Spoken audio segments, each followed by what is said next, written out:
Market price 3000 yuan, buyback price 160 million. क्या बकवास है? 160 मिलियन। क्या मेरे पास अब सुपर पावर्स है? नीलामी के लिए अगला, समुद्र के तल से बरामद 8 कंटेनर, सब अनक्लेम्ड।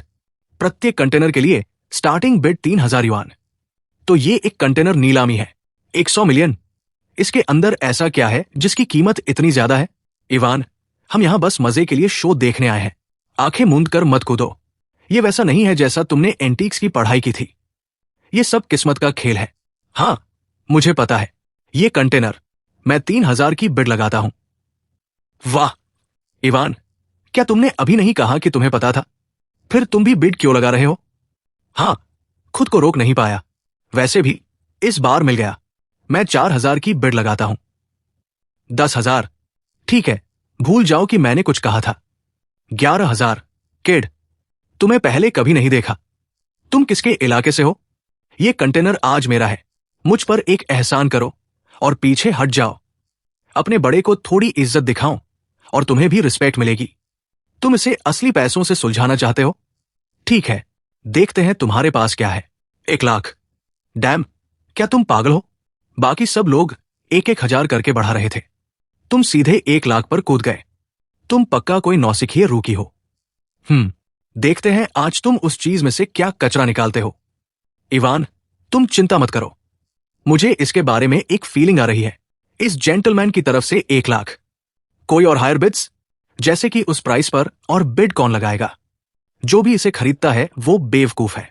तुम्हें सच में लगता है कि उसमें खजाना है? मुझे उम्मीद है कि तुम चिथड़ों से भरा पूरा कंटेनर बाहर निकालोगे।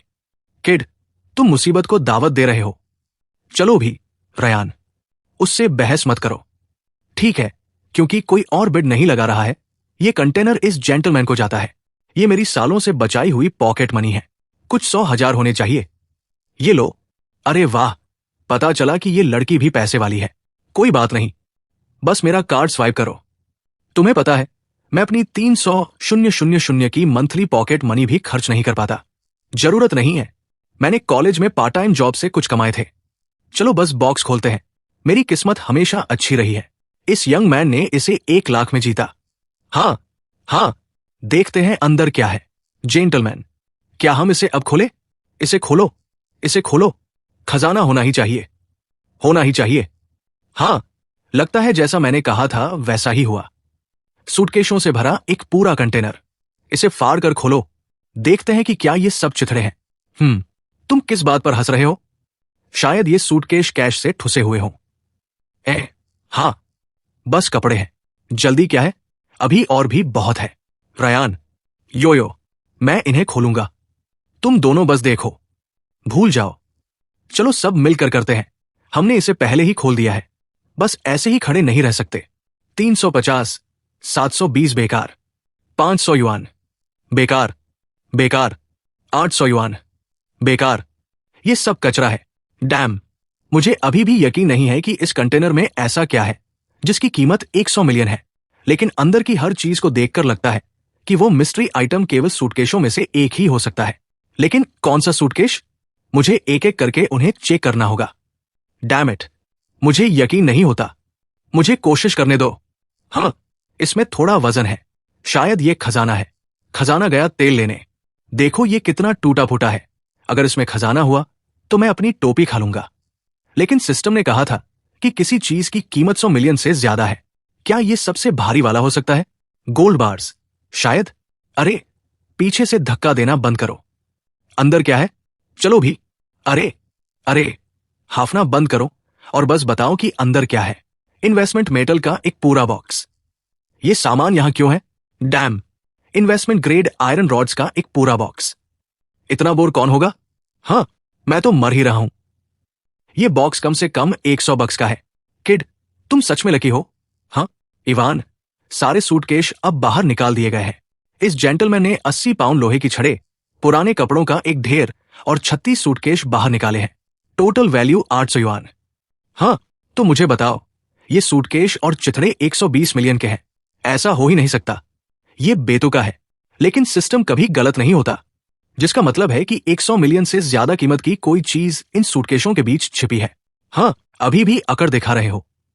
क्या तुम वही नहीं थे जो बिड पर 1 लाख उड़ा रहे थे। चलो भी, बिड लगाते रहो। दफा हो जाओ। हाँ, अपनी औकात में रहो। हाँ इवान, देखो, यहां एक और छोटा सूटकेस है, लेकिन ये बहुत हल्का है। बस एक छोटा टूटा फूटा केस। बमुश्किल 2 आउटफिट्स आ सकते हैं। Market price 3,000 yuan. Buyback price 160 million. Damn, मिल गया। यो, ये सूटकेस किस ब्रांड का है? ये डॉनकी ब्रांड का है। काफी हाई एंड लग रहा है। क्या ये महंगा है? ये डॉनकी स्पोर्ट्स लाइन है। ये मगरमच्छ की चमड़ी होनी चाहिए। मुझे एग्जैक्ट प्राइस नहीं पता, लेकिन ये 1 लाख से कम का नहीं होना चाहिए। इतना महंगा, 100 ग्रैंड से ज्यादा कीमत का सूटकेस। इसमें सच में कुछ अच्छा है। ऐसा हो ही नहीं सकता। एक टूटा फूटा केस, और हमने पहले ही अपना खर्चा निकाल लिया। किस्मत वाले हो। लगता है मुझे अंदर क्या है उसे अच्छी तरह देख लेना चाहिए। इतना महंगा सूटकेस। इसका ओनर पक्का कोई आम इंसान नहीं था। इसमें कोई सरप्राइज हो सकता है। इवान, तुम क्या कर रहे हो? सूटकेस में कॉम्बिनेशन लॉक है। सीरियसली, तुमने इसे तोड़ दिया। अब इसे कौन चाहेगा? मुझे एक फीलिंग आ रही है कि इसमें कुछ अच्छा है। ये सब बस डेली नेसेसिटीज है। ये कचरा भी बेकार है। मॉडल के हिसाब से देखें तो ये काफी पुराना है। लगता है हम इसे सिर्फ पार्ट्स के लिए खोल सकते हैं। अरे इवान, इस नोटबुक को देखो। यहां बिखरे हुए नंबर्स और पासवर्ड्स लिखे हैं। BWCW 13376। कोई आइडिया नहीं कि ये पासवर्ड किस अकाउंट का है। क्या ये उस वीडियो जैसा हो सकता है जो ऑनलाइन वायरल हुआ था? वो जिसने एक बिटकॉइन अकाउंट और उसकी प्राइवेट की रिकॉर्ड की थी। कहना मुश्किल है। इसमें बिना किसी इंडिकेशन के केवल एक अकाउंट और पासवर्ड लिस्टेड है कि ये किस लिए है। ये कोई गेम अकाउंट हो सकता है या शायद कोई वीडियो साइट। बताने के लिए बहुत अस्पष्ट है। कंफर्म करना मुश्किल है। खैर, इतने श्योर मत हो। क्या तुम्हारी उस नोटबुक में भी पासवर्ड नहीं है? शायद ये इन बैंक कार्ड्स का पासवर्ड हो। बेवकूफ मत बनो। अपना पासवर्ड ऐसे कौन लिखता है? और किस बैंक कार्ड का पासवर्ड इतना लंबा होता है? लेटर्स और नंबर्स का मिक्स। सही पॉइंट है। नंबर्स और लेटर्स कंपाउंड। वो बिल्कुल भी बैंक कार्ड पिन जैसा नहीं दिखता। लगता है सूटकेस खुद ही कीमती हिस्सा है। सूटकेस की हर चीज अब बाहर रख दी गई है।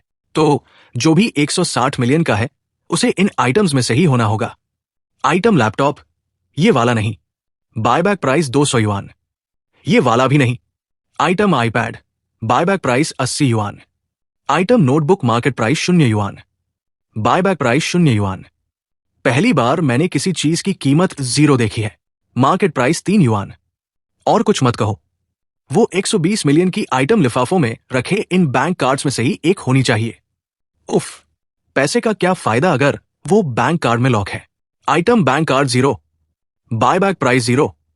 खैर, किड, तुम्हारे पास जो इकलौती कीमती चीज बची थी वो सूटकेस। तुमने उसे खुद ही तोड़ दिया।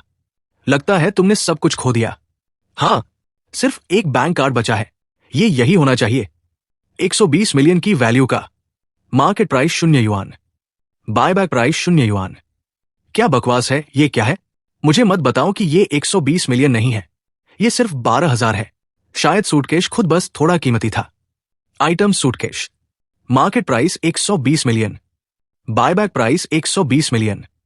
Buyback price 1.2। गड़बड़ कहाँ हुई? क्यों? सब कुछ वापस रखो और फिर से चेक करो। ये सच में 120 मिलियन है, लेकिन जब मैंने चेक किया तो कुछ भी नहीं निकला। ये बेतुका है। अभी भी हार नहीं मानोगे? हाँ, आजकल के बच्चे। एक शब्द और बोला बूढ़े तो तुम्हें मछलियों को खिलाने के लिए समुद्र में फेंक दूंगा। ओह, चलो चले। वो एक असली सबक था। इन बैंक कार्ड्स के अलावा यहां की हर दूसरी चीज की कुछ वैल्यू है। तो ये निश्चित रूप से इनमें से कुछ नहीं हो सकता। रुको, वो नोटबुक बिल्कुल बैंक कार्ड्स की तरह, उसकी कीमत भी 0 है। इवान, क्या बात है? डैम, मुझे समझ आ गया। ये नहीं है और ये वो नहीं है। ये मैच करता है। हाँ, इस नोटबुक में रिकॉर्ड किया गया अकाउंट इन बैंक कार्ड्स का अकाउंट नंबर है। चलो भी, लेटर्स और नंबर्स दोनों से बने बैंक पिन के बारे में किसने सुना है? सच में, पैसों की बायबैक प्राइस बैंक कार्ड्स के अंदर छिपी है। 120 मिलियन। तो सिर्फ एक कार्ड निकालने पर वैल्यू 0 क्यों दिखती है? क्या चल रहा है? बस सिस्टम को इसे बायबैक करने दो। उस तरह, चाहे हम इसे निकाल सके या न निकाल सके, पैसा किसी भी तरह हमारा ही है। इवान, ये किस देश का बैंक कार्ड है? हुक्सिया से हमारे वाले जैसा नहीं दिखता। यूबीपी रयान। क्या तुम जानते हो कि ये यूबीपी क्या है? ये कंट्री एस बैंक का कार्ड है। कंट्री एस में ये एग्जैक्टली कौन सा बैंक है? क्या ये सिर्फ कंट्री एस बैंक नहीं है? क्या कोई फर्क है? कंट्री एस में ढेरों बैंक है, जिसे लोग आमतौर पर कंट्री एस बैंक कहते हैं। वो यूबीएस का शॉर्ट फॉर्म है। इसका पूरा निकनेम यूबीएस है और ये इकलौता बैंक है जिसे लोग कैजुअली ऐसा कहते हैं। ये यूबीपी कंट्री एस का कोई अलग बैंक होना चाहिए। एक फर्क है, मैंने हमेशा सोचा था कि कंट्री एस में केवल एक ही बैंक था। मैंने इसे सर्च किया था। यूबीएस एक कंट्री एस बैंक है जिसे आमतौर पर यूबीएस के रूप में जाना जाता है। ओह, वो वाला। साइज के मामले में यूबीएस नंबर 1 है, लेकिन हालांकि ये बैंक यूबीएस से कंपीट नहीं कर सकता, ये फिर भी कंट्री एस के साथ बड़े प्राइवेट बैंकों में से एक है। क्या कंट्री एस बैंक सच में एक एनोनिमस टाइप का बैंक है? अकाउंट खोलते समय आप अपना असली नाम, कोई नकली नाम इस्तेमाल कर सकते हैं या पूरी तरह से एनोनिमस रह सकते हैं। कंट्री एस बैंक कार्ड्स सिर्फ एनोनिमस नहीं है। जब तक आपके पास कार्ड और पासवर्ड है, आप सीधे पैसे निकाल सकते हैं। ये कार्ड, मुझे मत बताना कि ये उन एनोनिमस वालों में से एक है। भूल जाओ। शायद हमें इसकी रिपोर्ट न्यूज में करनी चाहिए। देखते हैं कि क्या कोई खोई हुई प्रॉपर्टी के लिए आगे आता है। क्या होगा अगर इसमें पैसे हों? मुझे सच में लगता है कि हम खुद ही कैश निकाल सकते हैं। तुम दोनों मुझे इस तरह क्यों घूर रहे हो, इवान? और तुम्हें क्या लगता है कि किस तरह का इंसान एनोनिमस बैंक अकाउंट खोलेगा? खैर, आमतौर पर इसका मतलब है कि पैसा साफ नहीं है। एक तरफ वे अपनी पहचान एक्सपोज नहीं करना चाहते, दूसरी तरफ पैसा खुद गंदा है। अगर तुम्हारा बैंक कार्ड गुम हो जाए तो तुम क्या करोगे? जाहिर है इसके खोने की रिपोर्ट दर्ज कराओगे, सही ना? कार्ड खोने का मतलब है कि आप इसकी रिपोर्ट दर्ज कराते हैं। लेकिन अगर इन कार्ड्स के खोने की रिपोर्ट कभी दर्ज ही नहीं कराई गई तो सिर्फ एक ही एक्सप्लेनेशन है। देखो, नोटबुक में हैंडराइटिंग को देखकर लगता है कि इस सूटकेस का ओनर ड्रैगन नेशन का था। और फिर नॉर्मली अगर ये ड्रैगन नेशन का निवासी कोई बिजनेसमैन होता तो वो जायज बिजनेस के जरिए अपने पैसे ओवरसीज भेज सकता था। यहां तक कि कंट्री एस बैंक कार्ड भी खोल सकता था। वो शायद ही कभी एनोनिमस वाले रास्ते पर जाता। तो तुम्हें लगता है कि इस कार्ड का ओनर सही इंसान है? चलो अभी उस पर ज्यादा मत सोचो। हमें अभी ये भी नहीं पता कि इसमें कोई पैसा है भी या नहीं। शायद हमें बस कॉल करके पूछना चाहिए। एग्जैक्टली क्या पूछें? मैं अभी फ्लाइट बुक कर रहा हूं, तुरंत निकल रहा हूं। कोई भी जो कंट्री एस बैंक अकाउंट खोलने के लिए इतनी दूर उड़कर जाता है और उस तरह का क्लाइंट, यहां पैसा शायद 10 मिलियन से कम नहीं होगा। 10 मिलियन से कम नहीं। डैम, रयान, तुमने सच में इसका हिसाब लगा लिया? ये शायद उससे कहीं ज्यादा है। 10 मिलियन युआन कन्वर्ट होकर केवल लगभग 1 मिलियन कंट्री एस फ्रैंक्स बनते हैं। उस तरह का पैसा ओवरसीज कुछ भी नहीं है और सिर्फ उसके लिए उड़कर जाना भी सही नहीं है। कंट्री एस में एक एनोनिमस अकाउंट के लिए तो बिल्कुल नहीं।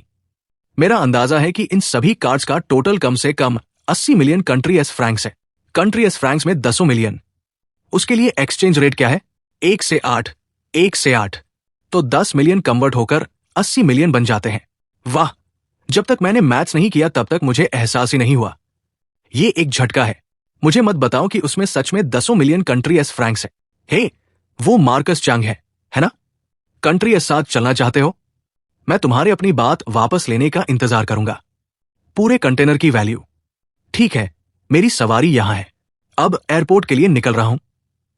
हे बड़ी, हम सब जानने के लिए मरे जा रहे हैं। क्या उस कार्ड में सच में पैसे हैं? कोई चांस है कि तुम लाइव जा सको? चिंता मत करो, मैं तुम्हें टिप दूंगा। लाइव जाना? Sure, great idea. मैं इवान के लिए थोड़ी देर में एक लाइव स्ट्रीम सेट कर दूंगा। चलो चले, रयान। यो, चलो भी। वाह, ये बंदा सच में कंट्री एस उड़कर चला गया। ऐसा कोई तरीका नहीं है कि उन कार्ड्स में सच में पैसे हों, सही ना? मैं बहुत एक्साइटेड हूं। अपनी शर्तें लगाओ, अपनी शर्तें लगाओ। अगर तुम्हें लगता है कि कैश है तो एक टाइप करो। टाइप 2। अगर नहीं तो मैं अपनी पूरी संपत्ति दाव पर लगा रहा हूं। $250, चाहे पैसा हो या ना हो, हम जल्द ही पता लगाने वाले हैं। चलो चलें। हेलो, आज मैं आपकी क्या मदद कर सकता हूं? ओह, फिर से वेस्टर्न विजिटर्स। ईस्टर्न क्लाइंट्स जो यहां आते हैं वे लगभग हमेशा बड़े खर्च करने वाले होते हैं। मैं इन क्लाइंट्स को बहुत अच्छे से जानता हूं। बिना किसी अतिशयोक्ति के ईस्ट से डिपॉजिट्स इस बैंक की होल्डिंग्स का एक बहुत बड़ा हिस्सा बनाते हैं। हाय, मुझे पैसे निकालने हैं। आप वहां सेल्फ सर्विस काउंटर का इस्तेमाल कर सकते हैं। अगर आपकी विड्रॉल अमाउंट बड़ी है तो कृपया एक नंबर लें और इंतजार करें। ठीक है, थैंक्स। यहां आ रहा है, यहां आ रहा है। 2222, 1111। मैं चिप्स के 2 बैग्स की शर्त लगा रहा हूं। कृपया, हे शक्तिशाली मंकी किंग, वहां पैसे होने दो। वाह, इतने सारे जीरो। Dam, 8 million. वहां सच में पैसे हैं। ऐसा हो ही नहीं सकता, ऐसा हो ही नहीं सकता। मैं तो हैरान हूं। वहां सच में कैश है। बंदे का जैकपॉट लग गया। ये सच में हो रहा है। वो कार्ड सच में शुरुआत में उसका नहीं था। शिपिंग कंटेनर में सच में ऐसा सामान होता है। मुझे यकीन नहीं होता। वाह, ये 8 मिलियन कंट्रीज फ्रैंक्स है। कन्वर्ट होकर लगभग 64 मिलियन युआन बनता है। मेरा तो दिमाग ही घूम रहा है। मैं आपके आगे झुकता हूं, इवान। हाँ, लगता है हमने सही अंदाजा लगाया था। ऐसा हो ही नहीं सकता। सच में पैसे हैं, और वो भी 8 मिलियन कंट्रीज फ्रैंक्स। इस बंदे की किस्मत सच में चमक गई। डैम इट, हर अच्छी चीज सीधे उसकी झोली में गिरती है। चलो अगला वाला चेक करते हैं। वो हमेशा लकी नहीं हो सकता। इस कार्ड को देखते हैं। ओ माय गॉड, एक और 5 मिलियन। 2 कार्ड्स मिलाकर वो पहले से ही 13 मिलियन कंट्रीज फ्रैंक्स है। 100 मिलियन युआन से ज्यादा इतना पैसा इकट्ठा करने और इसे ओवरसीज भेजने के लिए। मुझे मत बताना कि ये वो था। कौन? पक्के तौर पर नहीं कह सकता। डैम इट, मुझे नफरत है जब तुम दोनों इस तरह का रहस्य बनाए रखते हो। इवान, बड़ी, बाकी कार्ड्स चेक करना बंद करो। मैं बचे हुए हर एक कार्ड को 5 मिलियन में खरीदूंगा। 5 मिलियन पर कार्ड? तुम इवान को कम आंकने की कोशिश कर रहे हो, है ना? ये मजेदार है। अकेले इन 2 कार्ड्स में कम से कम 5 मिलियन कंट्रीज फ्रैंक्स है। तुम्हारी केवल 5 मिलियन पर कार्ड ऑफर करने की हिम्मत कैसे हुई? इवान, मेरे भाई, मैं तुम्हारे बाकी कार्ड्स 8 मिलियन प्रति कार्ड के हिसाब से लूंगा।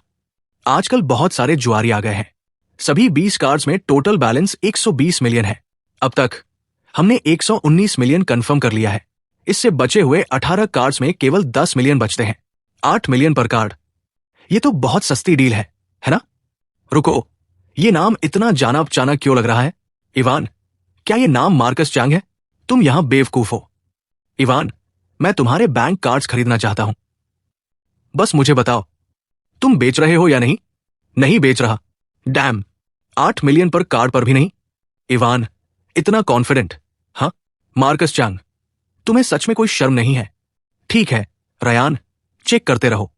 ओ माय गॉड, हुक्सिया करेंसी में लगभग 1 और 10 मिलियन। कुछ और बड़ा आ रहा है क्या? चलो हिसाब लगाते हैं कि ये सब युआन में कितना कन्वर्ट होता है। हम अभी लगभग 120 मिलियन पर हैं। डैम, मुझे बहुत जलन हो रही है। यहां जलन के मारे हमारा बुरा हाल है। ये सिस्टम के ओरिजिनल एस्टिमेट से मैच कर रहा है। बचे हुए कार्ड्स मिलाकर अब 1000 युआन से ज्यादा नहीं होने चाहिए। तो क्या हम चेक करते रहें या नहीं? 10 मिलियन, 10 मिलियन पर कार्ड।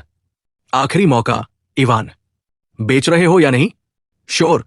हमारे बीच चीजें थोड़ी तनावपूर्ण हो गई थी, लेकिन इसे पैसों के बीच में मत आने दो। तुम शो हो? 10 मिलियन। Deal, deal. मैं इसे पर्सनली क्लोज करने के लिए अभी कंट्री एस उड़कर जा रहा हूं, लेकिन एक शर्त पर। तुम पहले बैलेंस चेक नहीं करोगे। Deal, deal. मैं भी शामिल होना चाहता हूं। मेरा इंतजार करो। इवान, क्या तुम सच में बेच रहे हो? लगातार 3 कार्ड्स में भारी रकम निकली। पुराने हिसाब चुकता करना और उन्हें खत्म करना बेहतर है। क्यों न मार्कस चांग को थोड़ी इज्जत दी जाए। चलो भी, तुम मुझसे क्यों डरोगे? इवान का एक पॉइंट है। वैसे भी, हे भाई, इसे देखो। मेरे पास हाल ही में कैश की थोड़ी कमी रही है। क्यों न हम इसके बजाय इससे ट्रेड करें? आइटम, रहस्यमयी rosewood box. Market price unknown. Buyback price unknown. वाह, अननोन। क्या ये बॉक्स किसी तरह का खजाना है? मार्कस, क्या तुम श्योर हो कि तुम इस बॉक्स को मेरे बैंक कार्ड से ट्रेड करना चाहते हो? हाँ मार्कस, तुम चालाक कुत्ते। एक कुत्ता भी इस कचरे को नहीं चाहेगा। तुम चाहते हो कि ये 10 मिलियन को रिप्लेस करे? दफा हो जाओ, किड। इवान, बड़ी, जरा ध्यान से देखो। ये चीज उतनी सिंपल नहीं है जितनी दिखती है। ये एक पुश्तैनी जायदाद है। अगर तुम ट्रेड नहीं करोगे तो मैं इसे वापस ले रहा हूं। रुको, मुझे एक और नजर देखने दो। इवान, क्या तुम्हें गधे ने सिर में लात मारी थी? ये चीज ज्यादा से ज्यादा मिंग डायनेस्टी की लगती है। 300,000 से ज्यादा की नहीं हो सकती। मुझे पता है। लगता है तुम अपनी बर्दाश्त की हद तक पहुंच गए हो। हाँ, बूढ़े चांग। खैर, लगता है मैं बहुत ज्यादा दयालु हूं। तुम्हें बताता हूं, तुम्हें ये सभी देना तो सवाल ही नहीं उठता, लेकिन तुम रैंडमली 3 कार्ड चुन सकते हो। 5, 4, एक और तुम बाहर जा रहे हो। ठीक है, 4 ही सही। रुको, मैं बाकी सब ले लूंगा। 10 मिलियन पर कार्ड। मुझे अकाउंट भेजो, मैं पैसे ट्रांसफर कर दूंगा। इवान, अगर तुम्हारा उससे सच में काम हो गया है तो इसके बजाय मुझे बेच दो। मैं 20 मिलियन पर कार्ड पे करूंगा। चलो भी, किड, ये एक गंदी चाल है। हे, तुम पिटने की बात कर रहे हो, है ना? इवान मेरा बड़ी है, वैसे भी, क्योंकि मैंने पहले ही मिस्टर चांग और यहां डेरेक को जुबान दे दी है। मैं अब इससे पीछे नहीं हट सकता। इवान, ठीक है, तय किए गए अनुसार 10 मिलियन पर कार्ड। चलो हम दोनों हिसाब चुकता करते हैं। ठीक है, मैंने देखा कि तुमने पूरे समय लाइव स्ट्रीम चालू रखी है और तुमने यहां कभी इन कार्ड्स का बैलेंस चेक नहीं किया। यह कॉन्ट्रैक्ट है, ट्रांसफर पर साइन करो। हां, बिजनेस करके खुशी हुई। हां, यह बच्चा अभी भी नासंभ है, मेरे खिलाफ जाने के लिए बहुत कच्चा है। इस बार मैंने सच में एक सस्ती डील हासिल कर ली। ठीक है, मैं जा रहा हूं। यहां से आगे के लिए तुम्हें गुड लक। इवान, कौन जानता है कि उस बॉक्स में खजाना है या नहीं। चलो पहले वापस होटल चलते हैं। रयान, क्या तुम अपसेट हो कि मैंने तुम्हें नहीं बेचा? सच कहूं तो शुरुआत में मुझे सच में समझ नहीं आया, लेकिन हमने पूरे कॉलेज में एक ही रूम शेयर किया है। मैं तुम्हें बहुत अच्छे से जानता हूं। मुझे बताओ, क्या उन कार्ड्स में सच में कोई पैसा नहीं था? सच में नहीं था, लेकिन तुम्हें कैसे पता चला? इवान, एक समझदार आदमी के पास हमेशा अपनी ट्रिक्स होती है। खैर, मैं ये तो नहीं कह सकता कि मेरे पास एक सिस्टम है ना? ठीक है, चलो बस इस बॉक्स को देखते हैं। इसमें क्या ट्रिक है? वाह, इस बॉक्स में सच में एक हिडन मैकेनिज्म है। जल्दी करो, इसे खोलो। आखिरकार सिस्टम ने इसे अननोन रेटिंग दी है। उस तरह की रेटिंग का मतलब हमेशा एक बड़ा खजाना होता है। डैम इट, बॉक्स अंदर से खाली क्यों है? उस कुत्ते मार्कस चांग ने उसने पहले ही इसे खोल दिया होगा और जो कुछ भी अंदर था उसे पहले ही निकाल लिया होगा। उसका पूरा प्लान हमें ठगने का था। सच में इवान, तुमने उसके साथ ट्रेड ही क्यों किया? रुको, यह बॉक्स एक नॉर्मल वाले से कम गहरा लगता है। नीचे का हिस्सा थोड़ा मोटा है, कारीगरी मजबूत है। वैसे अंदर का रोजवुड असाधारण रूप से स्मूथ है, एक भी खुरदरा किनारा नहीं। तो क्या किसे परवाह है? इस तरह की चीजें 10,000 हजार में बिकती है। तुम किसी भी एंटीक मार्केट से दर्जनों उठा सकते हो। मिल गया। वो आवाज कैसी है? इसे तोड़ दिया। ये बॉक्स सच में अजीब है। वाह, ये बॉक्स के अंदर एक बॉक्स है, लेकिन ये बहुत ज्यादा पतला है। ऐसा कोई तरीका नहीं है कि तुम इसका अंदाजा लगा पाते। इस भेड़ की चमड़ी में साफ तौर पर कुछ पुरानापन है, कम से कम मिंग डायनेस्टी के समय की। इस पर एक ड्राइंग भी बनी है। इवान, देखो, ये एक नक्शे जैसा ज्यादा लगता है। सिंपल ब्रश स्ट्रोक से एक पहाड़ जैसी दिखने वाली चीज, और उसके सामने पानी का एक हिस्सा स्केच किया गया है। पहाड़ है, पानी है, ठीक वही पहाड़ और पानी के बीच खड़ा होना। ये ड्राइंग वास्तव में क्या कहने की कोशिश कर रही है? इवान, ये बस एक खजाने का नक्शा हो सकता है। ये सच में वैसा ही लगता है, हालांकि बहुत बुरा हुआ। ये इसका केवल एक हिस्सा है, नक्शे का दूसरा आधा हिस्सा कहीं और होना चाहिए। आइटम, ताइपिंग हेवनली किंगडम के विंग किंग शिदेकाई का खजाना। क्या ये शिदेकाई के खजाने के नक्शे का आधा हिस्सा हो सकता है? शिदेकाई कौन है? मैंने एक बार एक किताब में उसके बारे में पढ़ा था। वो दादू नदी पर हार गया था और इससे पहले कि उसकी सेना का सफाया हो जाता, उसने अपने साथ लाए खजाने के हर एक टुकड़े को छिपा दिया था। उसने अपने पीछे एक डायग्राम भी छोड़ा था जिस पर शब्द लिखे थे, पानी के सामने, पहाड़ के पीछे, खजाना 8 कैरेक्टर्स के अंदर है। लेकिन अगर किताब का विवरण सच है तो मेरे हाथ में ये आधा नक्शा वास्तव में क्या है? क्या ऐसा हो सकता है कि तुम्हारा वाला वास्तव में पीछे छूटा हुआ असली खजाने का नक्शा हो? क्योंकि आज तक उसका खजाना कभी नहीं मिला, जिसका मतलब है कि वो नक्शा नकली भी हो सकता है। तो उस बूढ़े लोमड़ी मार्कस चांग के हाथ से एक और खजाना निकल गया। हाँ, ये बहुत बढ़िया लग रहा है। इवान, क्या तुम बता सकते हो कि ये जगह कहाँ है? चलो अभी खजाने की तलाश में चलते हैं। नहीं बता सकता। नक्शे का ये आधा हिस्सा बहुत कच्चा है, सटीक पता लगाना नामुमकिन है। एक सेकंड रुको इवान, ये पहाड़ बहुत जाना पहचाना लगता है। मुझे लगता है कि मैं पहले वहां जा चुका हूं। तुम शो हो? पूरी तरह से तो नहीं, लेकिन हम जाकर चेक कर सकते हैं। ठीक है, मैं अभी पैक करूंगा और आज रात ही निकल जाऊंगा। यो, तुम्हारी बताई हुई ये जगह कहाँ है? डैम, हम गर्मी में पूरे दिन इस पहाड़ पर ट्रैकिंग करते रहे हैं। मेरे शॉर्ट्स पसीने से भीग गए हैं। हम यहां पहुंच गए। देखो, ये वही जगह है जिसके बारे में तुम बात कर रहे थे। ये सही नहीं लगता। हाँ, ये सच में नहीं लगता। फिर भी शायद हम गलत जगह पर खड़े हैं। कम से कम यहां एक पहाड़ और पानी तो है। अगर ये सही जगह है तो क्लूज और टेक्स्ट की उन लाइनों के बेसिस पर खजाना पास में ही कहीं होना चाहिए। और ये चट्टान सबसे संभावित जगह है। शब्दों को सीधे तौर पर लेने और नक्शा जिस तरफ इशारा करता है उस हिसाब से ये सब मैच होना चाहिए। लेकिन मुझे अभी भी कुछ गड़बड़ लग रहा है। भूल जाओ, चलो बस आसपास ढूंढते हैं। कुछ नहीं। मेरे पास सबसे बड़ा नोट 3 युआन 60 का है। मेरी पूरी जिंदगी की बचत। सब खत्म हो गया, सब खत्म हो गया। रोना बंद करो। मेरा सबसे बड़ा नोट 20 सेंट का है। तुम्हें कहा था ना, है ना? मैंने शुरुआत से ही ये कहा था। ये जानते हुए कि इवान कितना चालाक है। ऐसा हो ही नहीं सकता कि वो असली खजाने को अपने हाथों से निकलने दे। फिर तुमने अपनी पुश्तैनी जायदाद का सौदा क्यों किया? ये उतना सिंपल नहीं है जितना दिखता है। उसे लगता है कि वो फायदे में रहा, लेकिन सच कहूं तो मैं भी घाटे में नहीं रहा। ठीक है, चलो एयरपोर्ट चलते हैं, टिकट खरीदते हैं। मैं तुम्हें किसी अच्छी जगह ले जाऊंगा। 100% गलत। हमने इस पहाड़ के एक एक इंच की छानबीन कर ली है और यहां कुछ भी नहीं है। इवान, क्या इस नक्शे में कोई गड़बड़ है? मुझे नहीं लगता कि नक्शे में कोई प्रॉब्लम है। मुझे लगता है कि हम गलत दिशा में ढूंढ रहे हैं। रुको, यहां देखो। ड्राइंग और राइटिंग के अलावा खाली जगह में स्याही के कुछ बिखरे हुए डॉट्स हैं। स्याही के डॉट्स? वे क्या है? वे मुझे गलती से पड़े छींटे लगते हैं। सच कहूं तो मैं भी उनसे कुछ नहीं समझ पा रहा हूं और मैं इस पर रयान के साथ हूं। वे शायद बस गलती से पड़े स्याही के छींटे हैं। हाँ, गुड इवनिंग इवान। मार्कस, क्या तुमने अपने बैंक कार्ड्स चेक कर लिए? तुमने मुझे फिर से बेवकूफ बनाया। डेरिक और मैंने मिलाकर कुल 250 युआन निकाले। हाँ मार्कस, तुम्हारी किस्मत सच में बहुत खराब है। इवान के कार्ड्स कभी भी 5 मिलियन प्रति कार्ड से कम के नहीं थे। अब इसे कहते हैं सॉलिड। छी, ज्यादा आंकड़ों मत। इवान ने अब तक उस बॉक्स के अंदर का सीक्रेट समझ लिया होगा।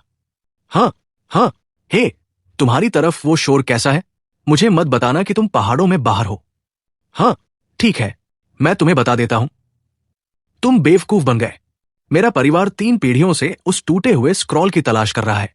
हमने देश के हर मशहूर पहाड़ और नदी की इतनी बार छानबीन की है जितना मैं गिन भी नहीं सकता। मैं तुम्हें साफ साफ बता रहा हूं, ऐसा कोई खजाना नहीं है। हाँ, डैम इट, उस बूढ़े लोमड़ी ने हमें बेवकूफ बना दिया। इवान, क्या यह खजाने का नक्शा सच में नकली है? क्या सच में कोई खजाना नहीं है? बात तो सही है। वास्तव में अगर सच में खजाना होता तो कोई बहुत पहले ही इसे खोद निकालता। डैम इट, भावनाओं की बर्बादी। पूरी जिंदगी जंगली बत्तखों का शिकार करने में बिता दी। कभी नहीं सोचा था कि कोई मेरी ही आंख फोड़ देगा। इवान, चलो आज रात वापस चलते हैं। मैं उस कुत्ते से हिसाब चुकता कर रहा हूं। अगर मैंने उसे पीट पीट कर बेहोश नहीं किया तो मेरा नाम रयान नहीं। यह निश्चित रूप से गलती से पड़ी स्याही नहीं थी। यह बहुत संभावना है कि जानबूझकर किया गया था। आज रात तारे खासकर बेहद खूबसूरत है। आसमान की तरफ देखो, आसमान की तरफ देखो। योर हाइनेस, आप अभी अभी उस कुत्ते मार्कस चांग द्वारा बेवकूफ बनाए गए हैं और आपके पास अभी भी तारों की तारीफ करने का समय है। रुको, इन स्याही के डॉट्स को ध्यान से देखने पर वे वास्तव में एक पैटर्न को फॉलो करते हैं। रात के आसमान की तरफ देखने पर क्या ये डॉट्स किसी तारा मंडल को रिप्रेजेंट कर सकते हैं? ये बिग डिपर है। लेकिन क्या उस बूढ़े लोमड़ी मार्कस चांग ने यह नहीं कहा था कि यह नक्शा नकली था? उसने सिर्फ इतना कहा था कि उसने कभी खुद खजाना नहीं ढूंढा। अब मुझे पूरा भरोसा है कि इस खजाने के नक्शे को बिग डिपर के साथ मिलाकर पढ़ा जाना चाहिए। इवान, बिग डिपर वहां है, लेकिन अगर हम केवल इसकी करंट डायरेक्शन के हिसाब से चलें तो इसमें से कुछ भी नक्शे से बिल्कुल भी मैच नहीं करता। मुझे तुम दोनों से पूछने दो, जब शिदेकाई को इस जगह पर लाया गया था तब कौन सा मौसम था? ऐतिहासिक रिकॉर्ड्स कहते हैं कि वो अप्रैल का महीना था, बसंत का आखिरी महीना। बिग डिपर की पोजीशन मौसम के साथ बदलती है। यह नक्शा बसंत में बनाया गया था, लेकिन अब गर्मी का मौसम है, इसलिए डिपर की पोजीशन पहले ही शिफ्ट हो चुकी है, जिसका मतलब है कि हम इसकी करंट पोजीशन को बिल्कुल भी रेफरेंस नहीं मान सकते। जब डिपर का हैंडल ईस्ट की तरफ इशारा करता है तो जमीन पर बसंत की बारिश होती है। जब यह साउथ की तरफ इशारा करता है तो गर्मी होती है। अगर मेरा अंदाजा सही है तो ये वे सटीक पोजीशंस हैं जिनका इस्तेमाल हमें इसके बजाय करना चाहिए। यही है, इस बार ये सही है। खजाने के नक्शे पर जो कुछ भी है उसमें से ज्यादातर मैच करता है। 3 तरफ पहाड़, बिल्कुल ड्राइंग की तरह। जंगल का हिस्सा भी मैच करता है, लेकिन दूरी में पानी का वह हिस्सा, वही एक हिस्सा है जो पूरी तरह से मैच नहीं करता। ये सच है। नक्शे के विवरण के हिसाब से सबसे अच्छी जगह पानी के पास पहाड़ पर ही होनी चाहिए, लेकिन हमारे सामने ऐसा कोई पहाड़ बिल्कुल नहीं है। अभी भी एक मुख्य क्लू है जिसे हमने क्रैक नहीं किया है। यहां देखो, इसमें लिखा है कि पानी भी पानी है। वो निश्चित रूप से शिदेकाई और उसके आदमियों की तरफ इशारा कर रहा होगा। मुख्य फ्रेज है पहाड़ पहाड़ नहीं है, पानी पानी नहीं है, एक इंसान चोटी के ऊपर खड़ा है। अगर तुम कह रहे हो कि ये पहाड़ पहाड़ नहीं है और ये पानी पानी नहीं है, तो वे क्या है? क्या इसका मतलब यह हो सकता है कि खजाने का नक्शा खुद नकली है? होना ही चाहिए। वो कुत्ता चांग वरना इतना दरियादिल नहीं होता। अगर तुम मुझसे पूछो तो ये खजाना कभी मिलने के लिए बना ही नहीं था। शायद हमें बस हार मान लेनी चाहिए। चलो वापस चलते हैं। रुको, तुम दोनों को पानी की सतह पर क्या दिख रहा है? क्या पानी पर कुछ भी नहीं है? यार, इसे 8 कैरेक्टर के क्लू के साथ मिलाओ। फिर पानी पर परछाई को देखो। क्या खजाना पानी के नीचे हो सकता है? यह सच में पानी के नीचे है, लेकिन हमें अभी भी सटीक जगह तय करने की जरूरत है, क्योंकि परछाई भी शिफ्ट होती है। वाह, किसने सोचा होगा? मैं अभी गियर का अरेंजमेंट करता हूं। यह कल सुबह तक आ जाएगा।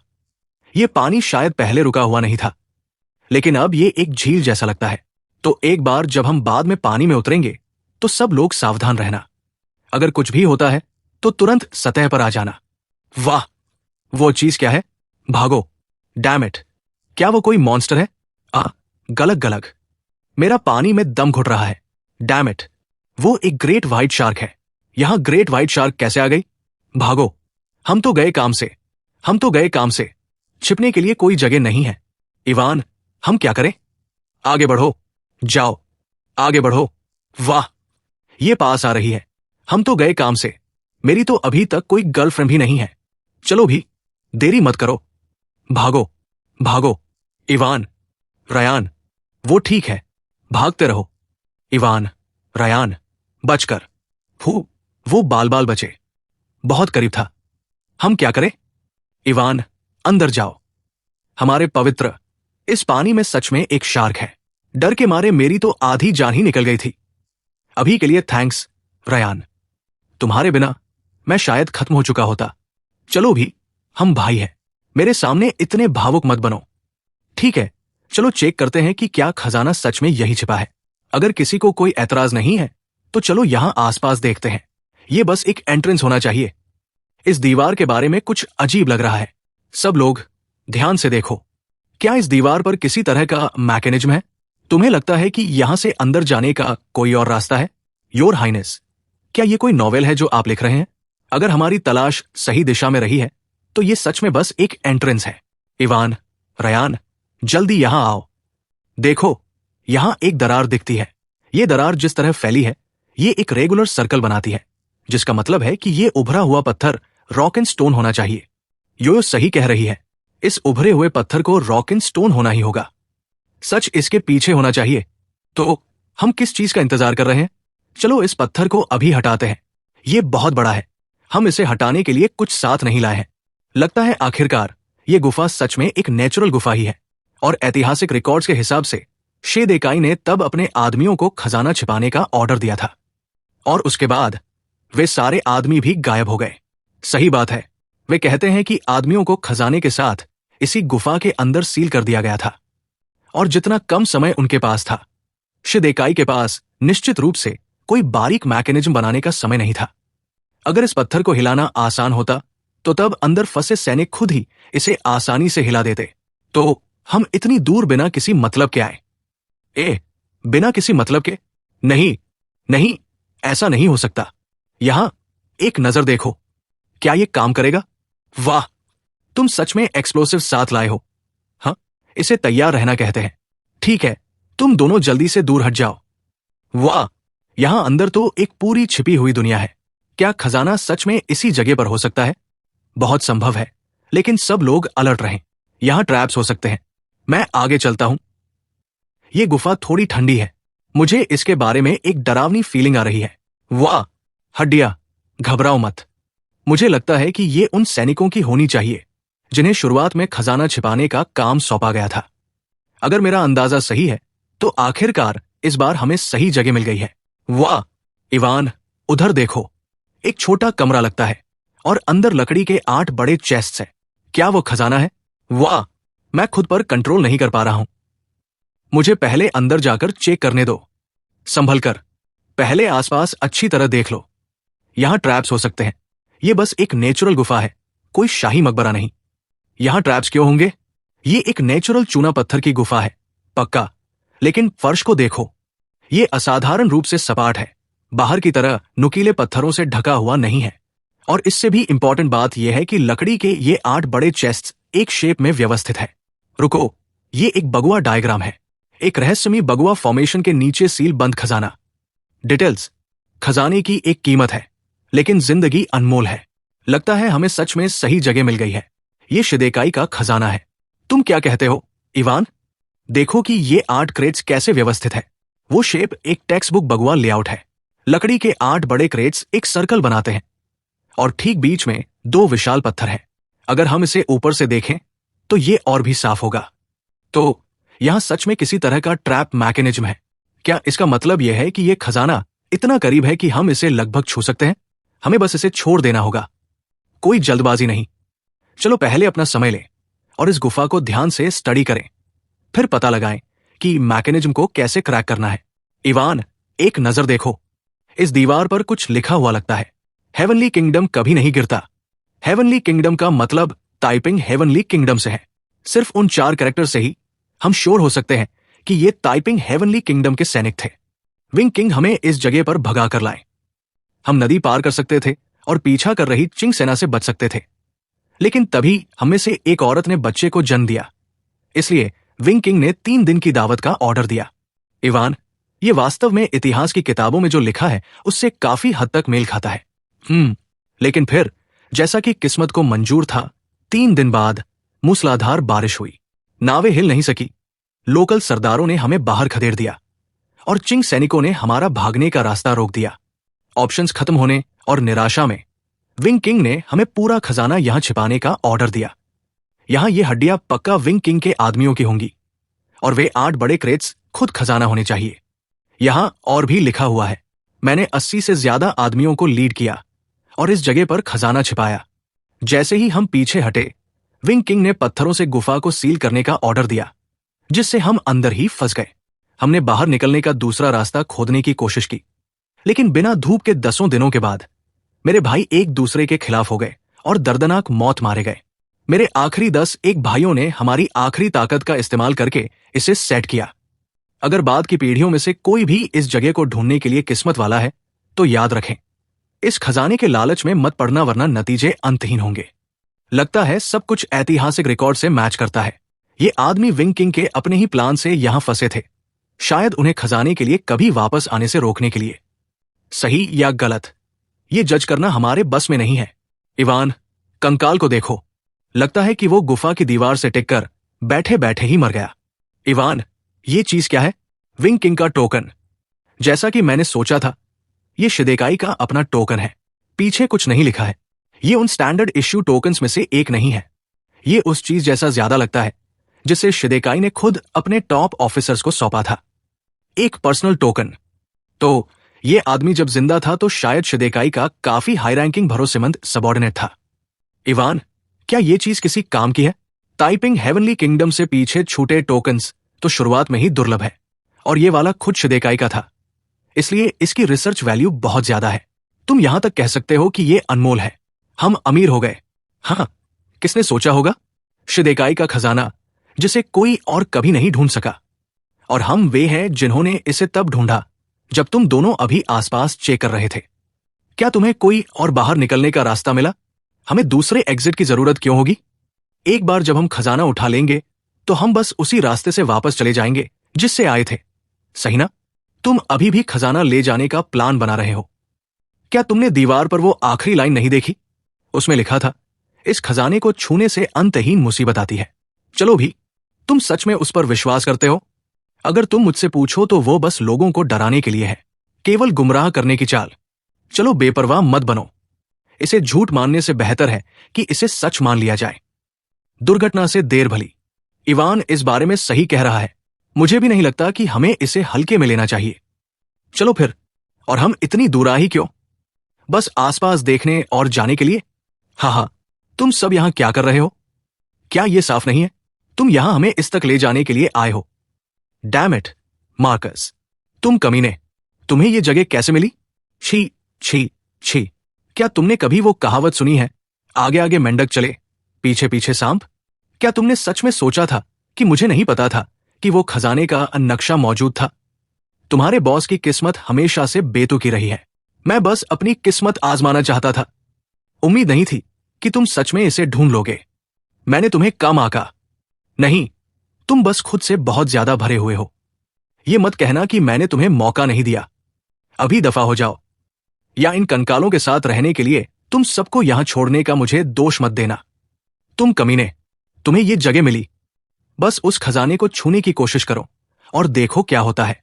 हाँ, किड, यहां तुम्हारी चलने कब से शुरू हो गई? यहां तक कि तुम्हारे अपने पिता भी मेरे सामने अपनी आवाज उठाने की हिम्मत नहीं करेंगे। मार्कस, उधर देखो, खजाने के पूरे 8 क्रेट्स। हम आखिरकार अपनी किस्मत बदल सकते हैं। रयान, जब तुम किसी और की छत के नीचे खड़े होते हो तो तुम्हें अपना सिर झुकाना पड़ता है। हम इस बार अपना नुकसान झेल लेंगे। खजाना ले जाओ, ये तुम्हारा है। इवान, तुम एक शार के सामने पीछे नहीं हटे, तो तुम इन कमीनों के सामने क्यों डर रहे हो? मैं मानने से इनकार करता हूं कि हम इन्हें हरा नहीं सकते। रयान, इवान की बात सुनो। हाँ, चलो भाइयों, चलो क्रेज खोलते हैं। इवान, तुम मुझे क्यों रोक रहे हो? उस कमीने को पहले ही खजाना मिल चुका है। वो वैसे भी हमें नहीं छोड़ने वाला। अगर ऐसा ही होने वाला है तो हम लड़ भी सकते हैं। मैंने तुम्हें पहले ही बताया था कि यहां एक ट्रैप मैकेनिज्म है।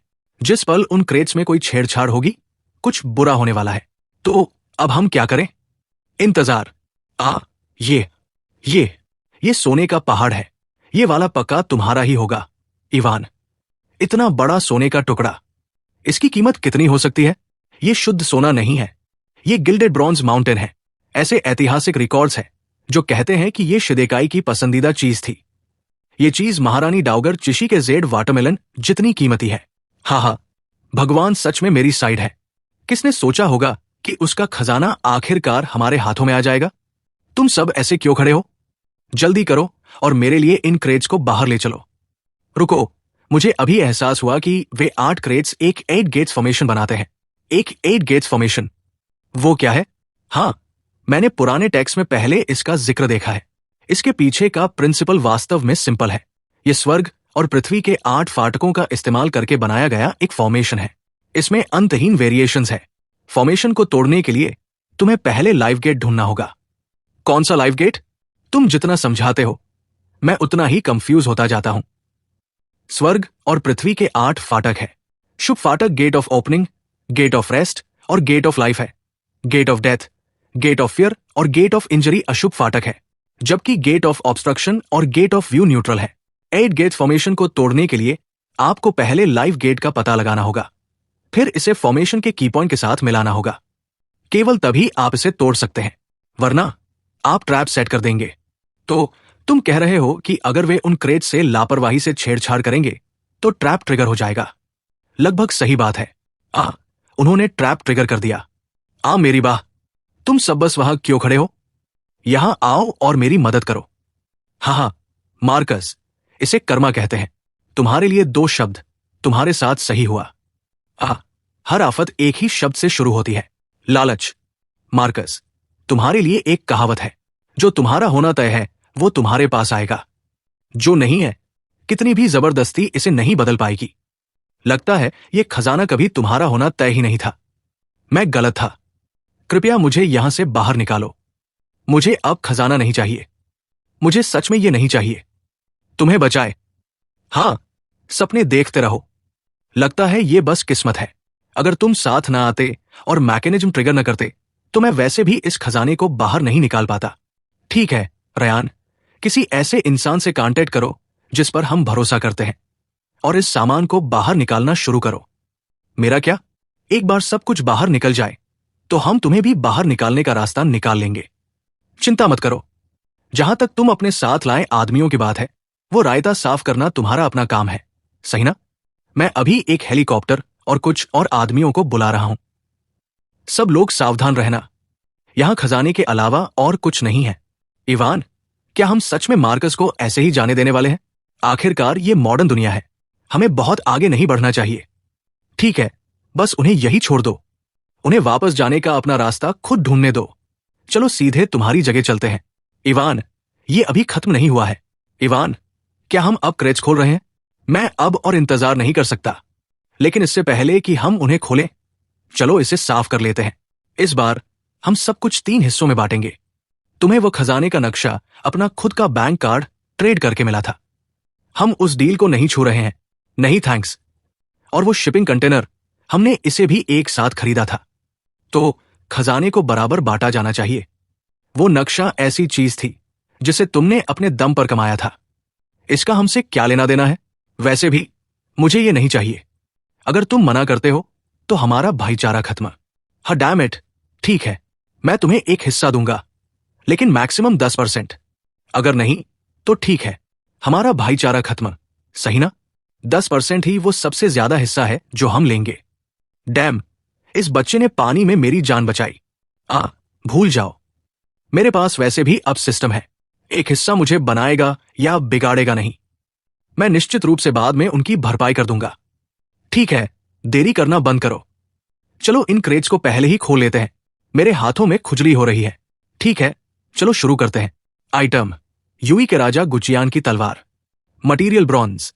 डिटेल्स, दुनिया की सबसे महान तलवार, कांस्य तलवारों का राजा। Market price 66 billion, buyback price 66 billion. ये सच में गुचियान की तलवार है। क्या? गुचियान की तलवार, यूए का राजा। ओ माय गॉड, ये उस राजा की तलवार है जो अपने बिस्तर के पास कड़वे पित्त के स्वाद के साथ सोता था। क्या ये वसंत और शरद ऋतु के उत्तरार्ध में यूए राज्य का खजाना नहीं है? ये यहां कैसे आ गई? इतना दुर्लभ खजाना, एक बिल्कुल अनमोल अवशेष। इवान, क्या तुम इस बारे में गलत हो सकते हो? ऐसा कोई तरीका नहीं है कि मैं गलत हूं। रिकॉर्ड्स के हिसाब से गुचियान की तलवार कुल मिलाकर 55.6 सेंटीमीटर लंबी है, जिसमें ब्लेड मुख्य रूप से एक गहरे रंग के डायमंड लैटिस जियोमेट्रिक पैटर्न से ढका हुआ है। ब्लेड का अगला हिस्सा नीले कांच से जड़े हुए जंगली जानवरों के रूपांकनों से बना है और गार्ड का पिछला हिस्सा फिरोजा जड़े बादलों के पैटर्न से बना है। पोमेल डिस्क के आकार का है, जो बाहर की तरफ एक रिंग में फैला हुआ है। इसके अंदर धातु में 11 बेहद बारीक संकेंद्रित वलय ढले हुए हैं। हिल्ट रेशम की डोरी से लिपटा हुआ है और 3 रिंग बैंड्स के साथ उकेरा गया है, और ब्लेड के दोनों तरफ वही डार्क डायमंड पैटर्न है। अगला हिस्सा नीले कांच से जड़ा हुआ है, पिछला हिस्सा फिरोजा डिजाइनों से जड़ा हुआ है। हर एक डिटेल मैच करती है। डैम, अगर ये सच है इवान, तो तुम फिर से अमीर बन गए। इवान, क्या तुम इस बारे में श्योर हो? क्या हमें इसे ऑथेंटिकेट कराने के लिए किसी एक्सपर्ट को बुलाना चाहिए? अभी जरूरत नहीं है, इसे सही होना चाहिए। यहां देखो, जहां ब्लेड गार्ड से मिलती है वहां इंक्रिप्शन की 2 लाइनें, कुल 8 कैरेक्टर्स। यूए के राजा गुचियान ने इस तलवार को अपने इस्तेमाल के लिए बनाया था। रयान, जाओ कुछ 4 पेपर ले आओ। अविश्वसनीय, 2500 साल से भी ज्यादा पुरानी और अभी भी इतनी तेज। न केवल कारीगरी उत्तम है, बल्कि 2500 से ज्यादा सालों के बाद भी पैटर्न जंग के एक भी निशान के बिना अभी भी कुरकुरे और खूबसूरत है। इसे दुनिया की सबसे महान तलवार कहना कोई अतिशयोक्ति नहीं होगी। योयो, क्या तुम्हारा परिवार कोई नीलामी घर नहीं चलाता? जल्दी करो और हमें एक एस्टिमेट दो। इसे एस्टिमेट की जरूरत भी नहीं है, ये अनमोल है, लेकिन अगर मुझे इस पर कोई नंबर रखना पड़े तो ये 10 बिलियन से कम नहीं होगा। वाह, 10 बिलियन? ये बहुत छोटा सोच रहे हो। मैं कहूंगा कि ये कम से कम 50 बिलियन की है। ठीक है, हम अभी और कुछ नहीं खोल सकते। जो भी हो, इन क्रेट्स के अंदर अभी भी सील बंद सामान बेहद कसकर पैक किया गया है। अगर हम इसे लापरवाही से खोलेंगे तो हम इसे नुकसान पहुंचा सकते हैं। मैं किसी से अभी एक वैक्यूम सील बंद कमरा बनवाऊंगा। एक बार तैयार हो जाने पर हम बाकी चीजें खोलेंगे। इसे स्क्रैच से बनाने में कम से कम 3 महीने लगेंगे। हालांकि क्यों ना हम इसके बजाय सीधे मेरी जगह चले? मेरे परिवार के नीलामी घर में पहले से ही एक वैक्यूम रूम है। इसे पहले बस लगभग 2 हफ्तों की सर्विसिंग की जरूरत है। सही बात है, सही बात है। और तुम्हारे पास वहां टॉप टियर अप्रेजर्स भी है। मैं अभी सब कुछ शिफ्ट करने के लिए लोगों का अरेंजमेंट करूंगा। श्योर, मुझे जाकर कॉल करने दो। हेलो, कौन बोल रहा है? हाँ, एक और कंटेनर नीलामी। श्योर, मुझे जाकर इवान से पूछने दो। पिछली बार की वो कंटेनर वाली बात याद है? मेरे पास एक दोस्त है जिसने कंट्री एम के एक पोर्ट से कांटेक्ट किया है। वो रोजी रोटी के लिए यही काम करता है। वैसे भी अगले 2 हफ्तों के लिए हमारे पास करने को कुछ नहीं है। चलकर देखना चाहते हो? श्योर, क्यों नहीं। फिर कल निकलते हैं। सब कुछ पहले से ही अरेंज्ड है। 2 हफ्ते बहुत समय है। हाँ, परफेक्ट। मैं अभी फ्लाइट्स बुक करूंगा। हम कल सीधे कंटेनर खोलने जा रहे हैं। इस बार मैं भी एक सुपर खजाना बाहर निकाल रहा हूं। इवान, क्या कोई विदेशी कंटेनर मिस्ट्री बॉक्स ऐसा ही दिखता है? ये हमारे वाले से ज्यादा अलग नहीं है। आइटम, एक दिलचस्प shipping container. Buyback price unknown. यहां क्या चल रहा है? मुझे मत बताओ कि सिस्टम को विदेशी आइटम्स की कीमत भी नहीं पता। ये कंटेनर हुक्सिया से अलास्का भेजा गया था, क्योंकि ओनर बचा हुआ बैलेंस पे नहीं कर सका। इसे पब्लिक नीलामी के लिए रखा जा रहा है। हमेशा की तरह वही रूल्स। आप सभी को इसका इंस्पेक्शन करने के लिए 1 मिनट मिलता है। Starting bid $100। ऑटम, क्या तुमने अच्छे से देखा? क्या तुम श्योर हो कि वो कैमरा लेंस है? बिल्कुल श्योर। पिक्चर में साफ तौर पर एक कैमरा लेंस दिख रहा है। ऐसा कोई तरीका नहीं है कि हम इसे जाने दें। $1000। हाँ, इवान, देखो, ये पूरी चीज इन्हीं से ठुसी पड़ी है। एक कुत्ता भी इस कचरे को नहीं चाहेगा। $1000। इवान, क्या तुमने इस पर लिखा हुआ ध्यान नहीं दिया? ओह, मुझे अब समझ आया। तुम उन्हें चूना लगाने की कोशिश कर रहे हो, है ना? यह पूरा कंटेनर मूल रूप से एक ट्रैप है। जो भी इस बिड को जीतेगा उसे पछतावा होने वाला है। कोई आइडिया नहीं कि किस जीनियस के दिमाग में इतना बेतुका सेटअप आया। यह मूल रूप से उन हर खजाने के शिकारियों को ठगने के लिए डिजाइन किया गया है जो चीनी नहीं पढ़ सकते। हे भगवान, चलो अभी इस बंदे को टिप न दें। हम इसे देना नहीं चाहते। ओ माय गॉड, मैं लेंस देख सकता हूं। अगर मैं गलत नहीं हूं तो यह शिपमेंट सीधे हुक्सिया से आया है। हुक्सिया के इलेक्ट्रॉनिक्स पागलों की तरह बिकते हैं। क्रेट्स में से एक कैमरा लेंस का है, बाकी शायद फोन्स और लैपटॉप्स है। $1000। मैंने इसे खुद अभी देखा। बॉक्स पर साफ तौर पर लिखा है कैमरा लेंस। नीचे 3 चीनी कैरेक्टर्स हैं, लेकिन मैं उन्हें पढ़ नहीं सकता। मैं भी नहीं, लेकिन मुझे पता है कि कैमरे का ट्रांसलेशन ठीक 3 चीनी कैरेक्टर्स में होता है। हाँ, तुम दोनों इसे पढ़ नहीं सकते, लेकिन मैं पढ़ सकता हूं।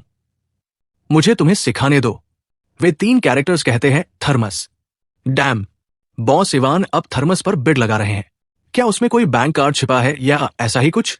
ऐसा कोई तरीका नहीं है कि यह पूरी चीज बस कैमरा लेंस ही हो। ऑक्शनर ने कहा था कि यह कंटेनर नीलामी के लिए है क्योंकि ओनर बैलेंस पे नहीं कर सका। अगर यह बस नॉर्मल कार्गो होता तो क्या ओनर सच में इसे पे करने में फेल होता?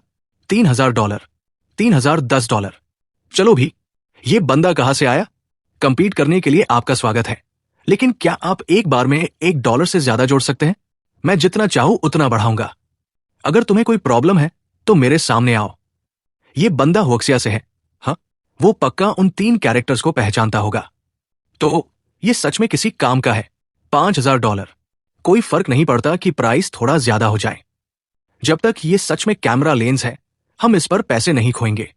और अगर बाकी क्रेट्स में फोन्स और लैपटॉप्स निकले तो हम सीधे प्रॉफिट में तैरेंगे। $10,000, 10,000, 15,000। चलो भी, बड़ी, अगर हिम्मत है तो फिर से बढ़ाओ। 20,000, 20,000, 10। तुम मेरे साथ ऐसा ही करते रहना चाहते हो?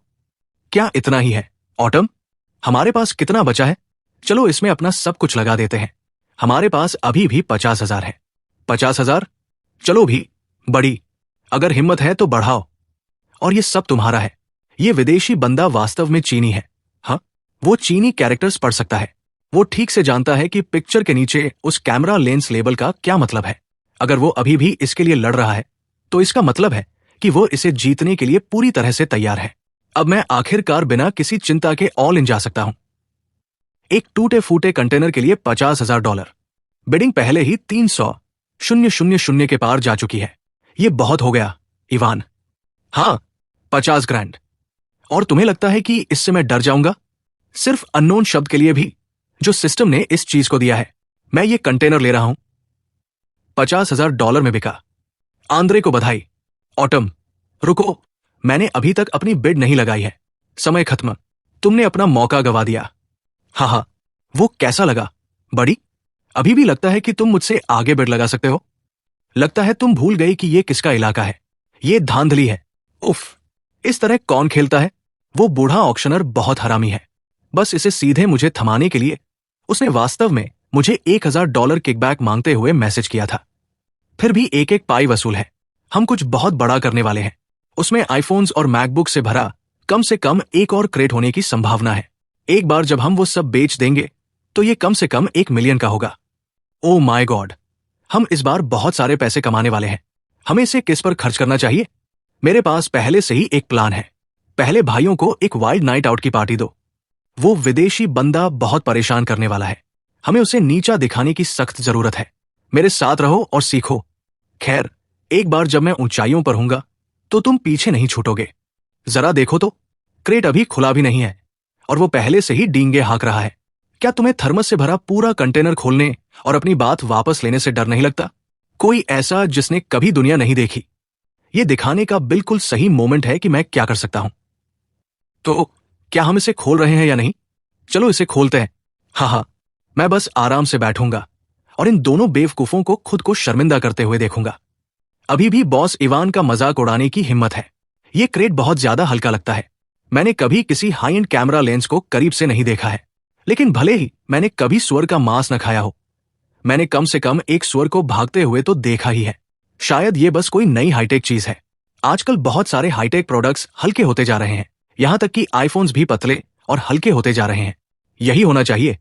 कैमरा लेंस का ये पूरा क्रेट निश्चित रूप से कटिंग एज तकनीक से बना है। हम अमीर बनने वाले हैं। हाई एंड कैमरा लेंस सच में बहुत महंगे होते हैं। श्योर, मैंने कभी नहीं देखा कि दूसरे लोग कैमरा लेंस कैसे भेजते हैं, लेकिन वे निश्चित रूप से उन्हें इस तरह बेतरतीब ढंग से किसी क्रेट में नहीं फेंकेंगे। ओ नहीं, हम तो गए काम से। आंद्रे, ये लेंस मटेरियल आश्चर्यजनक रूप से हल्का है। शायद ये कोई हाईटेक मटेरियल है। मैं सुनता हूं कि अभी सबसे हॉटेस्ट चीज नैनोटेक है और किसी भी चीज पर वो शब्द चिपका दो और अचानक उसकी कीमत बढ़ जाती है। तुम्हें लगता है कि ये क्रेट नैनो लेंस से भरा हो सकता है? अज्ञानता सच में परमानंद है। कभी कभी बेवकूफ होना अपनी ही तरह की खुशी होती है। मैं सच में देखना चाहता हूं कि ये लेजेंडरी हाईटेक सामान वास्तव में कैसा दिखता है। ओ नहीं, ये खाली है। किसी ने हमारे हाईटेक लेंस चुरा लिए। हाँ, तुम दोनों एक असली कॉमेडी एक्ट हो। तुमसे क्रेट्स खुलवाना टैलेंट की पूरी बर्बादी है। मेरी सलाह मानो। स्टैंड अप कॉमेडी करना ही वो जगह है जहां तुम सच में बिलोंग करते हो। आंद्रे, उसके कहने का क्या मतलब है? तुम बेवकूफ। ये थर्मस है, कोई लेंस का बॉक्स नहीं। हमारे साथ फ्रॉड हो गया। हमारे साथ फ्रॉड हो गया। क्या इसका मतलब यह है कि हम आखिरकार मिलियनर्स नहीं बने वाले? मैट, भगवान का शुक्र है कि तुमने इसे पहले ही देख लिया, वरना हम कंगाल हो जाते। हे इवान, तुम्हें क्या लगता है कि थर्मस का पूरा कंटेनर वास्तव में कितने में बिक सकता है? आइटम, भेष में एक खजाना। Market price $50,000। Buyback price unknown. तो ये सच में किसी काम का था। इस बंदे ने इसके लिए 50 ग्रैंड पे किए। मार्केट प्राइस $50,000 पर खत्म हुआ, लेकिन बायबैक प्राइस अभी भी अननोन है। ये कंटेनर सीधे घर से आता है, इसलिए जो कुछ भी अंदर है उसे बहुत संभावना है कि देश से बाहर तस्करी करके लाया गया था। वजह चाहे जो भी हो, हम बिल्कुल भी एक नेशनल ट्रेजर को ओवरसीज फंसा हुआ नहीं रहने दे सकते। अकेले 3 थर्मस बहुत ज्यादा कीमती नहीं है, लेकिन एकता में ताकत होती है। इस पूरे कंटेनर में कम से कम 1000 है, लगभग $10 ईच पर। थर्मस का ये पूरा बैच कम से कम $10,000 का है। हम यहां प्रॉफिट कमाने की कोशिश भी नहीं कर रहे हैं, बस जितना हो सके रिकवर कर रहे हैं। इवान, आंद्रे की हालत भी कोई बहुत अच्छी नहीं है। तुम उससे ये थर्मस क्यों नहीं खरीद लेते? हमारी दुकान को वैसे भी नए स्टॉक की जरूरत है, उसकी मदद भी हो जाएगी। ओह, आपकी भी एक दुकान है। मेरे अच्छे चीनी दोस्त, आपको पहले ठेस पहुंचाने के लिए मैं माफी मांगता हूं। मुझे उम्मीद है कि आप इस बार हमारी मदद कर सकते हैं, ये देखते हुए कि हम एक ही लाइन के काम में हैं। यार, जब बात काम की आती है तो हमेशा योयो ही काम आती है। कृपया, मैं सुनता हूं कि आप चीनी लोगों के पास एक कहावत है, एक जान बचाना 7 मंजिल का पैगोडा बनाने से ज्यादा कीमती है। कृपया हमारी मदद करें। हम अपनी बाकी की जिंदगी के लिए आपके आभारी रहेंगे। खैर, कम से कम उस दूसरे बंदे को अपने साथ नीचे खींचना हमारे काम आया। $5000, मैं ये कंटेनर लूंगा। डील, मेरे हुक्सिया दोस्त। तुम्हें लगता है कि तुम्हें एक सस्ती डील मिल रही है? इन थर्मस की मार्केट वैल्यू $10,000 है। $5000 निश्चित रूप से मेरे लिए घाटा है, लेकिन वो केवल आइडियल कंडीशंस के तहत है। अगर वे नहीं बिकते हैं तो ये बस कचरे का ढेर है जिसकी बिल्कुल कोई कीमत नहीं है। इसे खरीदने के लिए तुम्हें पूरी तरह से बेवकूफ होना पड़ेगा। ओह, क्या ऐसा है? मुझे उम्मीद है कि तुम एक मिनट में भी हंस रहे होगे। आंद्रे की किस्मत सच में चमक गई। किसी ने सच में उसका कचरा खरीद लिया। वाह, यहां सच में खजाना है। यह बॉक्स एक नजर में एक असली एंटीक लगता है। अंदर जो कुछ भी है उसकी कीमत बहुत ज्यादा होनी चाहिए। इवान, पीछे हटो। चलो बस ताले को तोड़ते हैं और एक नजर देखते हैं। तुम हमेशा इतने हिंसक क्यों रहते हो? तुम पहले से ही जानते हो कि लकड़ी का ये क्रेट बहुत कीमती है। तो क्या तुम्हारे दिमाग में आया है कि किस तरह का ताला वास्तव में इस तरह के हाई एंड क्रेट से मैच करेगा? तुम कह रहे हो कि यह ताला खुद कीमती है? डैम, यहां सच में एक खजाना है। यह ताला ऐसा लगता है जैसे सोने का बना हो। सही बात है, यह एक सॉलिड गोल्ड लॉक है और यह थोड़ा पुराना एंटीक भी है। मैंने एक बार पीट की दुकान पर ऐसा ही ताला देखा था। वो कम से कम $1,00,000 का था। Dam, dam, dam, damn it, मेरे 100 ग्रैंड, मेरे 100 ग्रैंड। हे, वो बिल्कुल सही नहीं है। यह ताला कम से कम 1 मिलियन का है। ओ माय गॉड, 1 मिलियन की कीमत का एक इकलौता ताला। फिर इसके अंदर कितना होना चाहिए? यह हाथ में बेहद भारी है। यह साफ तौर पर लकड़ी जैसा महसूस होता है, फिर भी यह धातु जितना भारी है। इवान, क्या बात है? यह क्रेट आबनूस का बना है। क्या आबनूस बहुत कीमती होता है? जाहिर है, आबनूस सोने से भी ज्यादा कीमती हो सकता है। एक चेस्ट में उकेरा गया ऐसा आबनूस सबसे बेहतरीन में से बेहतरीन है। उस तरह का खजाना जिसे आप खरीद नहीं सकते, चाहे आपके पास कितना भी पैसा क्यों न हो। वाह! Item, purple gold ebony chest. Market price $3 million. Buyback price $1 billion $100 million. Dam, $1 billion $300 million. Oh my God, इस चेस्ट के अंदर आखिर क्या है? ओ माय, अब हमारे पास चाबी भी नहीं है। हम इसे खोल नहीं सकते। जाओ एक तार का टुकड़ा ढूंढो। सही बात है, मैं अभी एक लेकर आता हूं।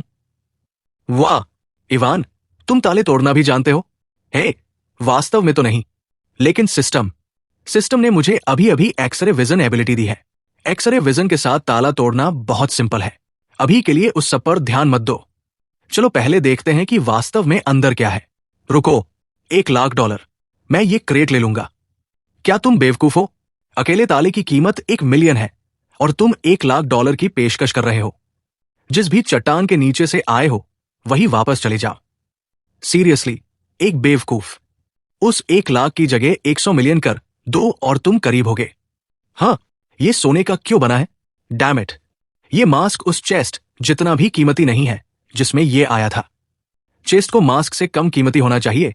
तुम बेवकूफ। डिब्बा खरीदना और मोती लौटाना, ये बिल्कुल तुम ही हो। तुम अनपढ़। जरा ध्यान से देखो, ये फराओ तूतनखामेन का लेजेंडरी मास्क है। आइटम, फराओ तूतनखामेन का मास्क। डिटेल्स, दुनिया के 10 अनमोल खजानों में से एक।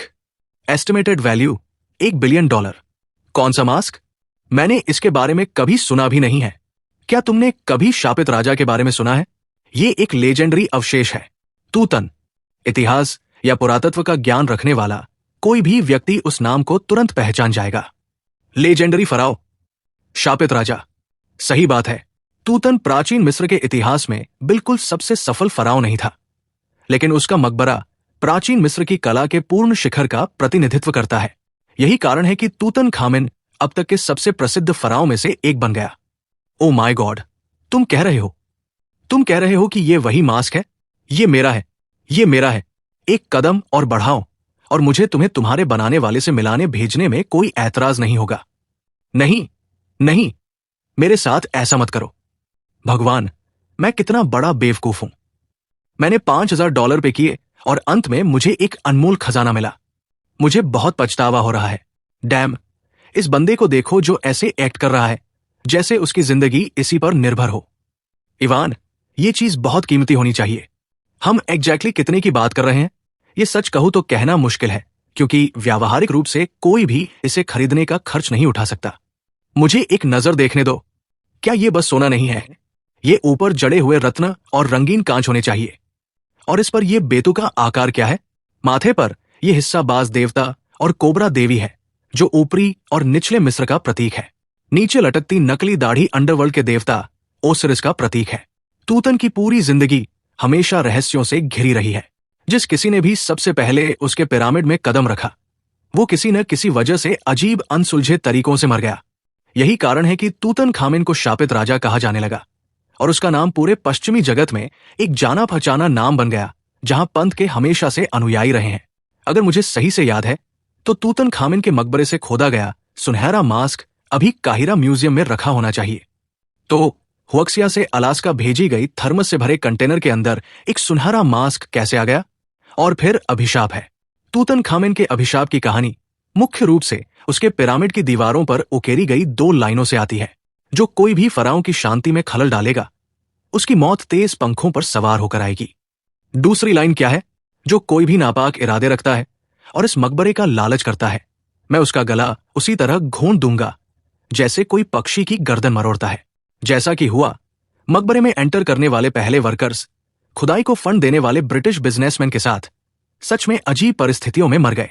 तो कहानी समय के साथ ज्यादा से ज्यादा बढ़ा चढ़ाकर बताई जाती रही, जब तक कि तूतनखामेन को पूरी तरह से शापित राजा के रूप में पौराणिक नहीं बना दिया गया। लेकिन बाद में यह साबित हो गया कि वे तथाकथित अभिशाप की कहानियां सब झूठी थी। झूठी? मुझे ये कैसे नहीं पता था? हाँ, झूठी। तूतनखामेन का पिरामिड 3000 सालों से सील बंद था और अंदर फंसी जहरीली गैसों ने 10 लोगों को मार डाला। इसमें बिल्कुल भी कुछ रहस्यमय नहीं था। इवान, ये चीज वास्तव में कितने की है? ये एक लेजेंडरी अवशेष है। इस पर कोई कीमत लगाने का कोई तरीका नहीं है। हमें इसे तुरंत मिस्र वापस भेजने की जरूरत है, वरना नतीजों के बारे में सोचा भी नहीं जा सकता। चलो भी, हम इसे बेच नहीं सकते। उससे क्या फायदा होगा? अगर कोई तुम्हारे ही परिवार की पुश्तैनी कब्रों को खोद दे तो तुम कैसे रिएक्ट करोगे? अगर किसी की हिम्मत हुई तो मैं उनसे अपनी आखिरी सांस तक लड़ूंगा। बिल्कुल सही। मिस्र के लोगों के लिए इस सुनहरे मास्क का मतलब लगभग वही है जो तुम्हारे लिए तुम्हारी पुश्तैनी कब्रों का है। तो सोचो, अगर उन्हें पता चला कि ये चोरी हो गया है तो वे कैसे रिएक्ट करेंगे? ठीक है, मैं तुम्हारी बात मानूंगा। मैं एक विशेष चैनल से कांटेक्ट करूंगा और इसे तुरंत घर वापस भेज दूंगा। लेकिन हम इस बाकी सामान का क्या करें? ये थर्मस बुरे नहीं है, कम से कम, और आंद्रे की हालत भी कोई बहुत अच्छी नहीं है। शायद हमें ये बस क्रूर है। मुझे ये नहीं चाहिए। भले ही मुझे किसी चट्टान से कूदना पड़े, मुझे तुम्हारा एक भी कप नहीं चाहिए। नहीं, नहीं, तुम गलत समझ रहे हो। मैंने कभी नहीं कहा कि मैं इसे तुम्हें वापस दे रहा हूं। मेरे कहने का मतलब था, क्यों ना हम इसे तुम्हारे ठीक सामने ही बेच दें? तुम तो बहुत सारे पैसे कमा रहे हो। ये मुझे मार रहा है।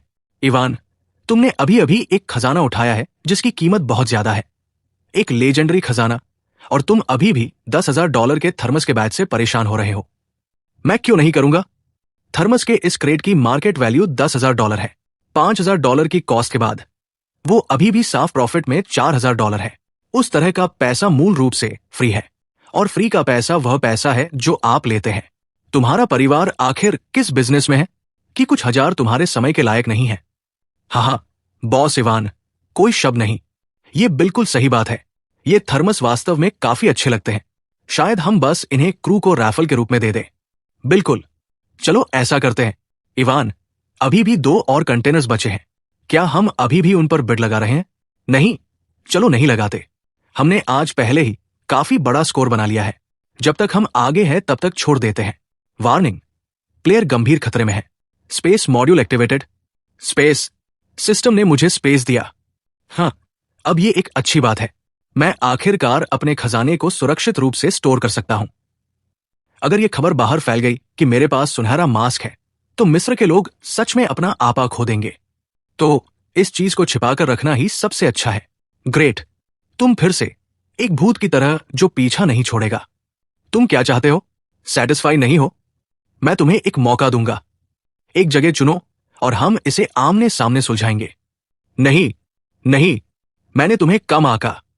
तुम सच में कुशल हो। जैसा कि तुम देख सकते हो, हम पूरी तरह से कंगाल हैं। इसलिए मैं तुम्हारे साथ एक डील करना चाहता हूं। पैसे चाहिए? दफा हो जाओ। रयान, उसे बात पूरी करने दो। नहीं, नहीं, ये पैसों के बारे में नहीं है। बात यह है, मेरे पास कुछ ऐसा है जिसे मैं तुम्हें बेचना चाहता हूं। सोच रहा हूं कि क्या तुम्हारी कोई दिलचस्पी होगी। ओह, तुम क्या बेच रहे हो? पहले इसे देखो। ये एक फार्म सिस्टम की डीड है, जमीन के एक रहस्यमयी टुकड़े की डीड। डिटेल्स, इसे खरीदने से एक अप्रत्याशित इनाम मिलेगा। ये जगह नॉर्मल नहीं है। बिल्कुल, सटीक होने के लिए यह वास्तव में एक तेल ड्रिलिंग अधिकार सर्टिफिकेट है। रुको, तेल ड्रिलिंग अधिकार सर्टिफिकेट से तुम्हारा वास्तव में क्या मतलब है? मुझे अपना परिचय देने दो। मैं डलेस हूं। खजाने का शिकारी होने के अलावा मैं एक प्रोफेशनल तेल शिकारी भी हूं। एक तेल शिकारी, पहली बार मैंने इसके बारे में सुना है। मैंने जमीन की इस डीड को पाने के लिए बहुत मेहनत की है। मैंने मूल रूप से इस पर ऑल इन जाने का प्लान बनाया था, लेकिन दुर्भाग्य से चीजें वैसी नहीं हुई जैसी योजना बनाई गई थी, और अब मेरे पास वास्तव में ड्रिलिंग करने के लिए काफी कैपिटल नहीं बचा है। मैं इस बंदे के मुंह से निकले एक भी विराम चिन्ह पर विश्वास नहीं करूंगा। यह सिंपल है, चाहे वो कंटेनर खजाने का शिकार हो या तेल का शिकार, दिन के अंत में यह सब बस जुआ है। एक बार जब आप टेबल पर होते हैं तो आप एक जुआरी होते हैं, और केवल एक बेवकूफी जुआरी के शब्दों पर विश्वास करता है। तुम कहते हो कि इस फार्म के नीचे तेल है। मैं इसकी 100% सच होने की गारंटी दे सकता हूं। यह 150 एकड़ का फार्म जमीन का कोई आम टुकड़ा नहीं है। इसके दोनों तरफ के प्लॉट्स में पहले ही 2 हाई यील्ड तेल क्षेत्र निकल चुके हैं। किसी भी सरप्राइज को छोड़कर एक मजबूत संभावना है कि यह जमीन एक बड़े तेल क्षेत्र पर बैठी है। इंडस्ट्री के एस्टिमेट्स के हिसाब से यह फील्ड $2 बिलियन जितनी कीमती हो सकती है। $2 बिलियन तेल के लिए ड्रिलिंग करना सच में इतना लाभदायक है। यह एक बड़ा तेल क्षेत्र है, जाहिर है उन छोटे मोटे वालों जैसा कुछ नहीं। तो तुम क्या कहते हो? क्या तुम ये डील ले रहे हो? श्योर, मैं इसे लूंगा। तुम इस फार्म के लिए कितने मांग रहे हो? नहीं नहीं, मैं तुम्हें एक फार्म नहीं बेच रहा हूं, मैं तुम्हें एक बड़ा तेल क्षेत्र बेच रहा हूं। यह फील्ड $2 बिलियन की है। इसके लिए $200 मिलियन मांगना अनुचित नहीं है ना? $200 मिलियन? हे भगवान, मैं एक फार्म खरीद रहा हूं। मुझे नहीं फर्क पड़ता कि तुम किस तेल क्षेत्र की बात कर रहे हो। $200 मिलियन निश्चित रूप से सवाल से बाहर है। अगर तुम सच में बेचने की सोच रहे हो, $1 मिलियन, मैं इसे लूंगा। $1 मिलियन, यह तो काफी बड़ी रेंज है जिस पर तुम काम कर रहे हो। यह बंदा अपना आपा खोने वाला नहीं है ना? $1 मिलियन बहुत कम है। मैं बीच का रास्ता निकालूंगा। $80 मिलियन, वो मेरी सबसे कम कीमत है। $2 मिलियन, और वो मेरी भी सबसे कम कीमत है। इन दोनों बंदों की बॉटम लाइंस में जमीन आसमान का फर्क है। लगता है ये बातचीत कहीं नहीं जा रही है। $3 मिलियन पर डील पक्की। खैर, अब मेरे पास यहां बाहर भी एक पैर जमाने की जगह बन गई है। अब जब मेरे पास सिस्टम है तो मैं इस पर से आखिरी खजाने को भी समेटने जा रहा हूं।